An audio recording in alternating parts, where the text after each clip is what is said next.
Guys नमस्ते, good morning. आज मैं आपके सामने करंट अफेयर का एक नया वीडियो लेके आया हूँ और बड़े इम्पोर्टेंट क्वेश्चन है आपके लिए। आज हम देखते हैं,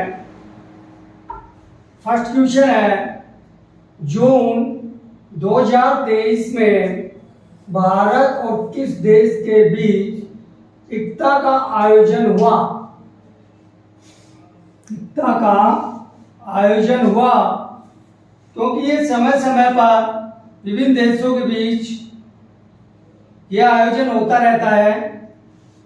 तो ये जो जून 1923 में जो भारत और दूसरे जो देश है उसके बीच जो आयोजन एकता का हुआ, इसका राइट ऑप्शन होगा बांग्लादेश। बांग्लादेश और भारत के बीच ये आयोजन हुआ। नेक्स्ट क्वेश्चन है, हाल ही में विश्व खाद्य दिवस 2023 कब मनाया गया? कब मनाया गया विश्व खाद्य दिवस? क्योंकि आपको मालूम होना चाहिए, विश्व जो खाद्य दिवस है ये 7 जून को मनाया जाता है। तो 7 जून को विश्व खाद्य संगठन, विश्व खाद्य संगठन की स्थापना 1961 में हुई। और वो कहाँ हुई? वो इटली में हुई। कहाँ हुई? इटली में। विश्व खाद्य संगठन की स्थापना 1961 में और इटली में हुई, जबकि विश्व खाद्य दिवस 7 जून को मनाया जाता है। नेक्स्ट क्वेश्चन, हाल ही में भारत की पहली अंतरराष्ट्रीय क्रूज सेवा भारत व किस देश के मध्य प्रारंभ हुई? क्रूज सेवा एयर से संबंधित किस देश के बीच प्रारंभ हुई?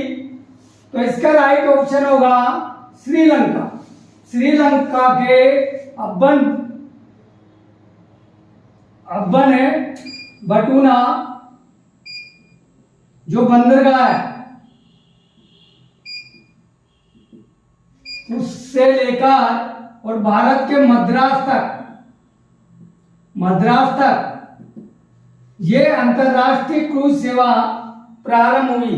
यानी श्रीलंका के अब्बन बटूना बंदरगाह से लेकर और भारत के मद्रास तक ये पहली अंतरराष्ट्रीय क्रूज सेवा प्रारंभ की गई हाल ही में। नेक्स्ट क्वेश्चन है, हाल ही में नालंदा नामक पुस्तक किसने लिखी? नालंदा नामक पुस्तक किसने लिखी? शुभ्रा गुप्ता, अजय के, मेघना देसाई, नॉट, इनमें से किसी ने नहीं। इसका राइट ऑप्शन होगा अभ्य के। हाल ही में अभ्य के ने नालंदा नामक जो पुस्तक लिखी वो बड़ी प्रसिद्ध पुस्तक है। इस पुस्तक में नालंदा जो विश्वविद्यालय है,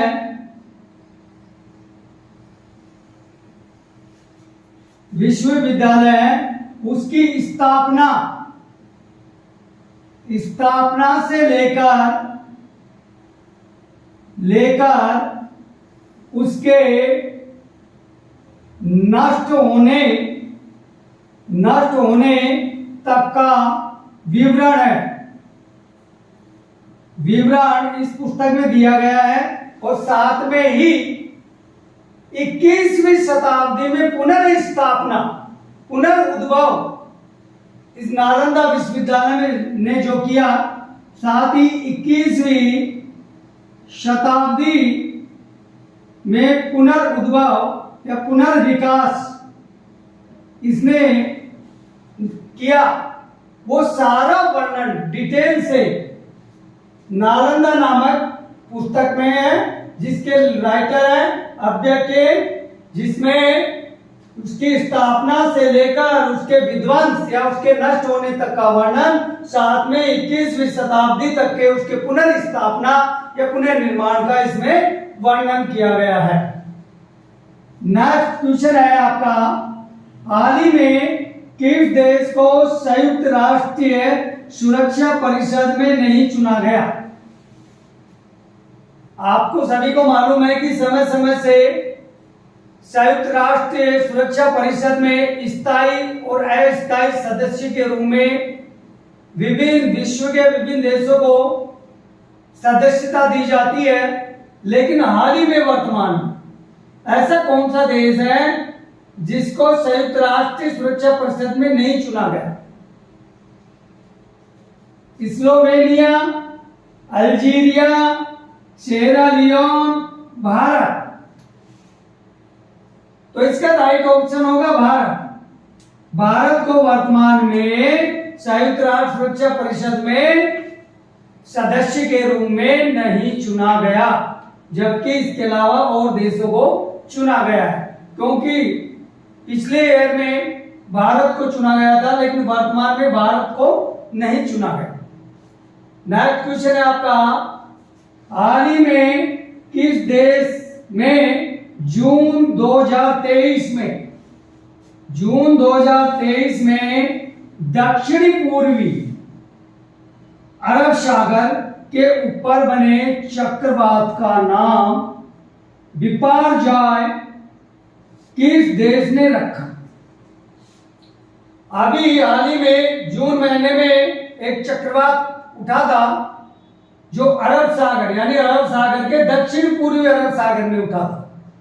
तो आपको सभी को मालूम है कि जो ये चक्रवात होते हैं, तो जाहिर चक्रवात समुद्र में उठते हैं, तो जो उसके पास वाले देश हैं, उन पास वाले देशों को समय समय पर इनका नाम, चक्रवातों का नाम विभिन्न देशों के द्वारा समय समय पर रखा जाता है।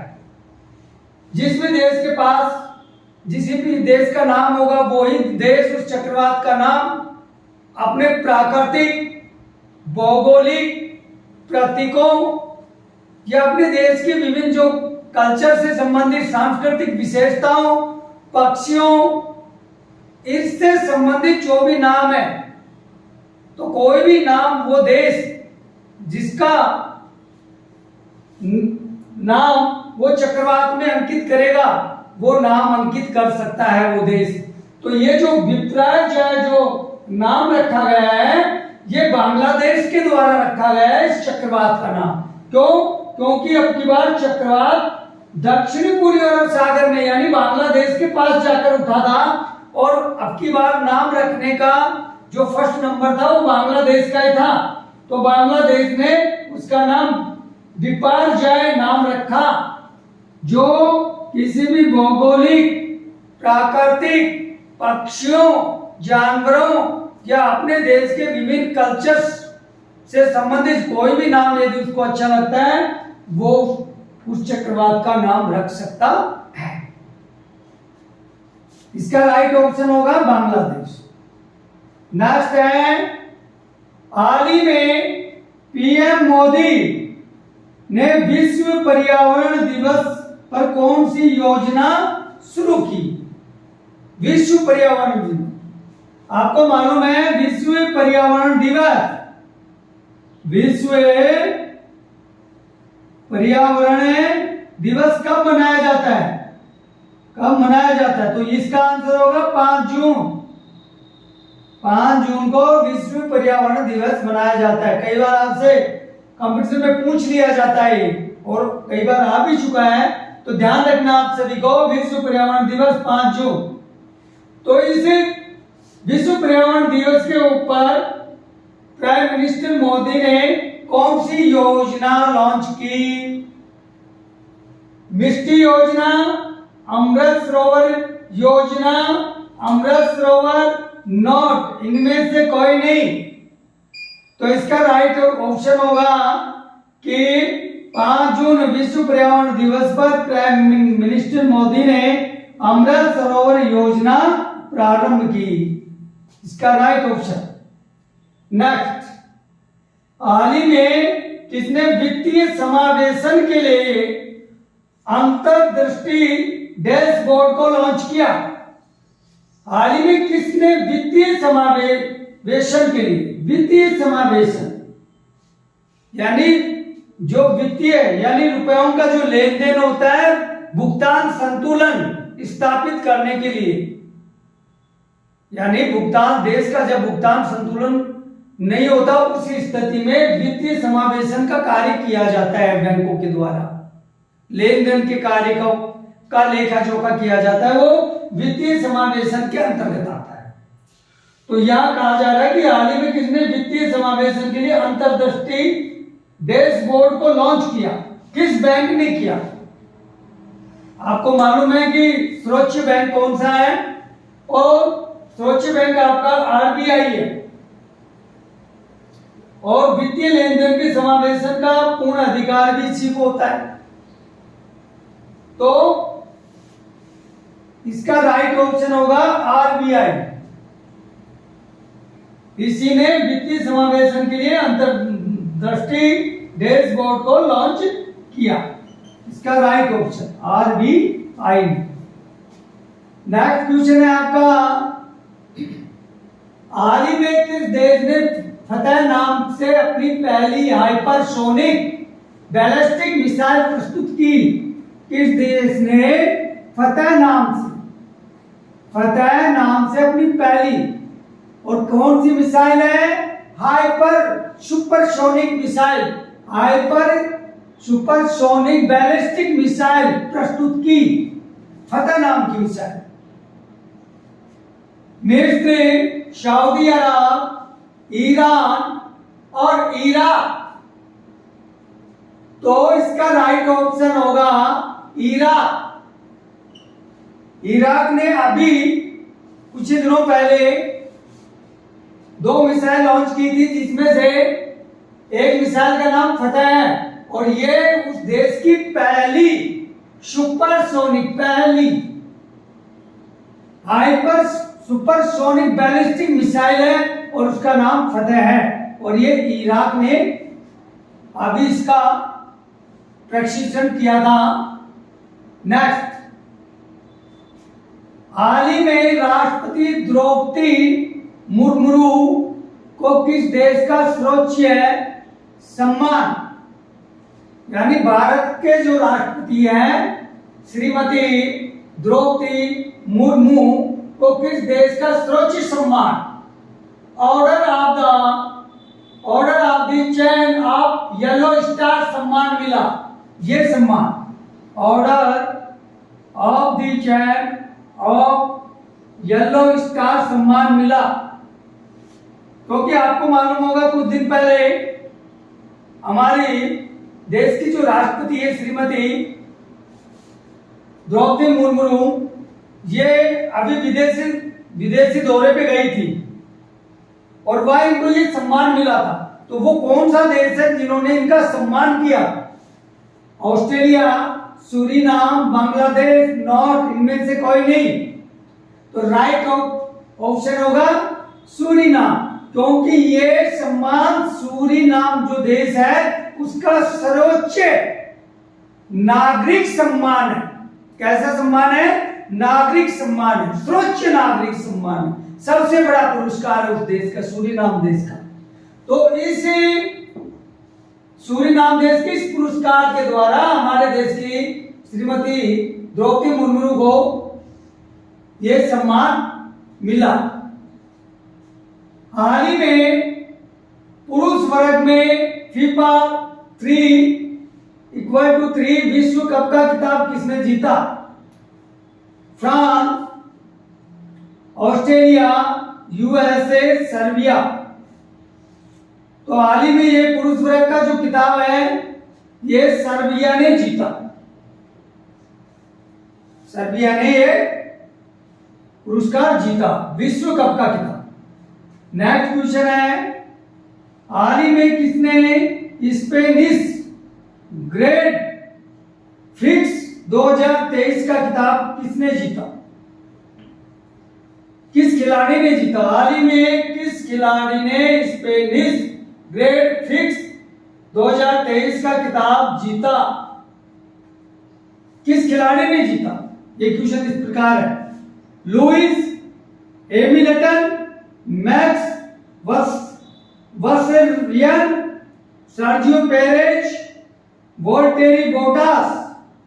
तो इसका राइट ऑप्शन होगा B, Max Verstappen. Next question, हाल ही में किस देश ने एक दशक में, यानी एक दशक का मतलब है 10 वर्ष में अपनी उच्चतम मासिक मुद्रास्फीति दर्ज की? यानी कहने का औचित्य है किस देश की इस 10 सालों में जो मुद्रास्फीति की जो दर है वो सबसे ज्यादा रही? नेपाल, बांग्लादेश, श्रीलंका, नॉर्थ, इनमें से कोई नहीं। तो इसका राइट ऑप्शन होगा बांग्लादेश, क्योंकि बांग्लादेश का ही एक दशक में जो मुद्रास्फीति की जो दर है बड़ी तीव्र रही, इसलिए इसका राइट ऑप्शन। नेक्स्ट क्वेश्चन, हाल ही में IQAF द्वारा जारी आंकड़ों के अनुसार दुनिया के 10 सबसे प्रदूषित शहरों में कौन सा शहर शीर्ष स्थान पर है? विश्व का कौन सा शहर शीर्ष स्थान पर है प्रदूषित 10 शहरों में? भिवानी, होतान, लाहौर, नॉर्थ, इनमें से कोई नहीं। तो इसका राइट ऑप्शन होगा लाहौर। लाहौर विश्व के जो पाकिस्तान में है और एक व्यावसायिक शहर है। तो ये लाहौर है, ये लाहौर विश्व के 10 सबसे प्रदूषित शहरों में इसका स्थान आता है। Thank you. आज के लिए आप सभी को मेरी शुभकामनाएं। सब्सक्राइब जरूर करना और बेल आइकन जरूर दबाना। ओके।